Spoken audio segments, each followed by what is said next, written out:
So in Pictou County we have a full range of services from crisis intervention right through to psychosocial rehab.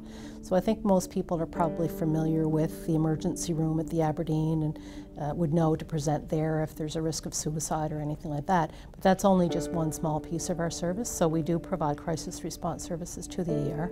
Usually we can be there within an hour of when the physician sends the consult over to us. But what people aren't really familiar with is all of the services that we have at 690 East River Road. So that's really where the bulk of our services are. So that's a full range of individual therapy, family therapy, all kinds of group services for children and youth. There's programs for resiliency, which develop social skills, programs that we call CBT programs, but they develop skills for dealing with depression and anxiety. Well, I just felt when I was going through my thing, I just felt very energized and alive about everything. I did a lot of crazy, stupid things, like I'd run around in the woods and I would like try to build boats out of ice and stupid stuff like that. But then my grandparents took me to the Aberdeen, and they told me I have to go to the IWK, and it was scary. I thought I was going to have to spend a very long time in the IWK.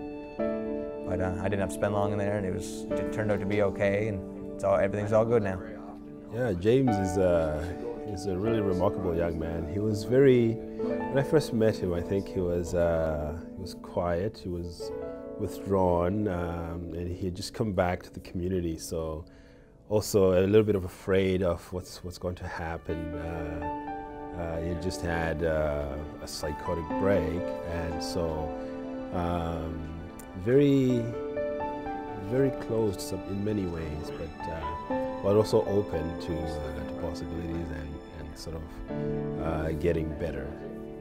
Well, I was seeing weird things, hearing funny things in my mind, and I thought it was completely okay. I thought, okay, everybody else goes through this, it's fine, I'm good.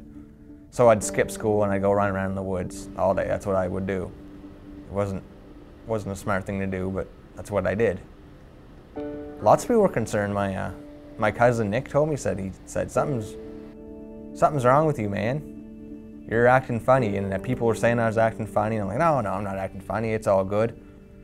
But I was acting funny, and I needed to go to the hospital and get help. So with James, he kind of knew what he wanted to do, so I just really guided him in sort of formulating a plan and devising a way to get there. So for him, the big thing was going back to school, to community college. He had tried to go to community college away from home, and it hadn't worked out, so he wanted to go to community college back here in our community. And so we looked at it, how we would have to do that. As well, he wanted to get a job, so we looked at things like practical things like building a resume. Do you have a resume? And practiced interview skills and mock interviews, things that he can actually use in order to get a job, for example. So just pretty much devising a plan and going after it. So just to give people an idea what would happen when you come for services, so you can self-refer for sure. If you're of the age where you can consent for services yourself, you can self-refer, or you can be referred by a family doctor or any other agency that you're involved in. But when you connect us, what we do is a short telephone screen, usually the same day that you call, within a day or two at the most.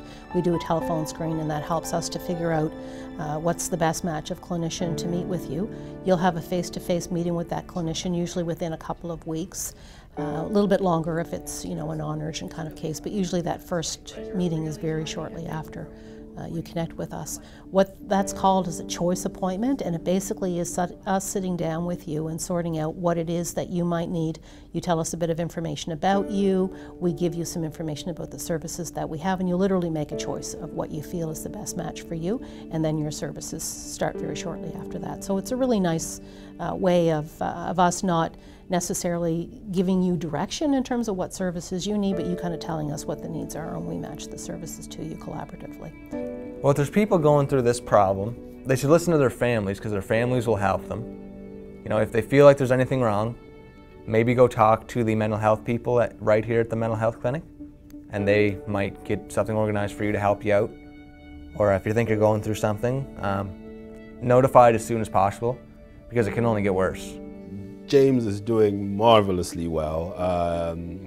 It's so great to see him flourish, to see him on the way to where he wanted to go. And he's doing that. He's in school right now full time. He's just finished his first term.